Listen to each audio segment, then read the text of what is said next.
Napapag-isipan mo ba kung minsan, kapag oras mo na, ano na ang mangyayari sa iyo, sa iyong libingan?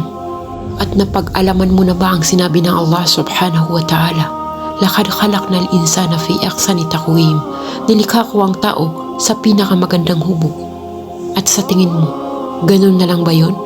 At sinabi pa niya sa kabilang aya, awalam yatafakkaru fi anfusihi ma khalaqa lahus samawati wal ard wa ma bainahuma illa bilhaq. Na ang ibig sabihin, hindi ba sila nag-iisip para sa kanilang mga sarili?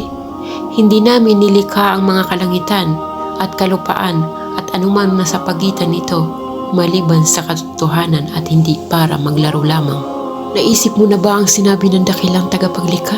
Nilikha tayo ng makatotohanan, hindi upang maglaro lamang. Naisip mo na ba kapag oras mo na, ano na ang mangyayari sa iyo? Nagampanan mo ba ang iyong tungkulin sa iyong Panginoon? At sinabi pa niya sa kabilang aya, wa ma khalaqtul jinna wal insan illa liya'budun. Nilikha ko ang jinna at ang tao upang sambahin lamang ako. Palagi nating tatandaan, ang mundong ating ginagalawan ay nasa dalawang bahagi, tama o mali, manggagawa o walang ginagawa, tumatawa o malungkutin. Qul hal yastawi allazina ya'lamu wal lazina ya'lamun innama yatadhakkarul ulul albab. Sabihin mo sa kanila, O Muhammad, magkatulad ba ang may alam at mga walang alam? Takfuru fa innallaha ganiyun ankum. Kung patuloy kayong tumatakwil sa Allah, katotohanan ang Allah ay walang pangangailangan sa inyo.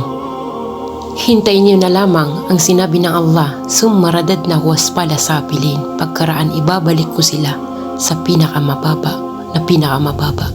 Para naman sa mga naniniwala, allazina amanu wa amilus salihati, maliban sa gumagawa ng matutuwid.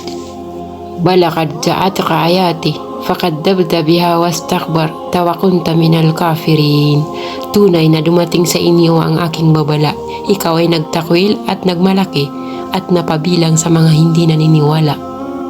Ito'y paalala lamang mula sa inyong ukti sa Islam, pagkat sinabi ng Allah, fadakkir in nafa'atid dikra.